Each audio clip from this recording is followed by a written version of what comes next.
ಮತ್ತೊಂದು ಪ್ರಕರಣದಲ್ಲಿ ಬಂಟ್ವಾಳ ತಾಲೂಕಿನ ಪಾಣೆಮಂಗಳೂರು ಹಳಿಯ ಸೇತುವೆ ಮೇಲೆ ರಿಕ್ಷಾ ನಿಲ್ಲಿಸಿ ಚಾಲಕನೋರ್ವ ಕಾಣೆಯಾದ ಘಟನೆ ನಡೆದಿದ್ದು ನೇತ್ರಾವತಿ ನದಿಗೆ ಹಾರಿರುವ ಶಂಕೆ ವ್ಯಕ್ತವಾಗಿದೆ. ಮಾರ್ನಬೈಲು ನಿವಾಸಿ ಪ್ರೀತಂ ಲೋಬೋ ಎಂಬುವರು ಕಾಣೆಯಾಗಿರುವ ವ್ಯಕ್ತಿಯಾಗಿದ್ದಾರೆ. ಬೆಳಗ್ಗೆ ಸುಮಾರು 8 ಗಂಟೆ ವೇಳೆಗೆ ತನ್ನ ಬ್ಯಾಟರಿ ಚಾಲಿತ ರಿಕ್ಷಾವನ್ನ ಪಾಣೆಮಂಗಳೂರು ಹಳಿಯ ಸೇವೆಯಲ್ಲಿ ನಿಲ್ಲಿಸಿ ನಾಪತ್ತೆಯಾಗಿದ್ದು, ಈ ಬಗ್ಗೆ ಸ್ಥಳೀಯರು ಪೊಲೀಸರಿಗೆ ಮಾಹಿತಿ ನೀಡಿದ್ದಾರೆ. ಇದೀಗ ರಿಕ್ಷಾದ ಫೋಟೋ ಸಾಮಾಜಿಕ ಜಾಲತಾಣದಲ್ಲಿ ವೈರಲ್ ಆಗ್ತಾ ಇದೆ.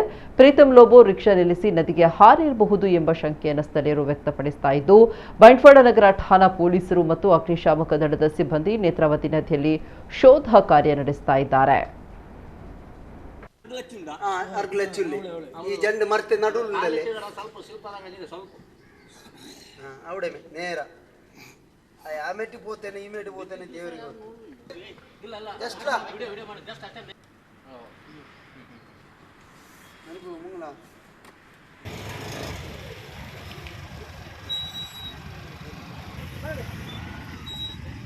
ಬರಡು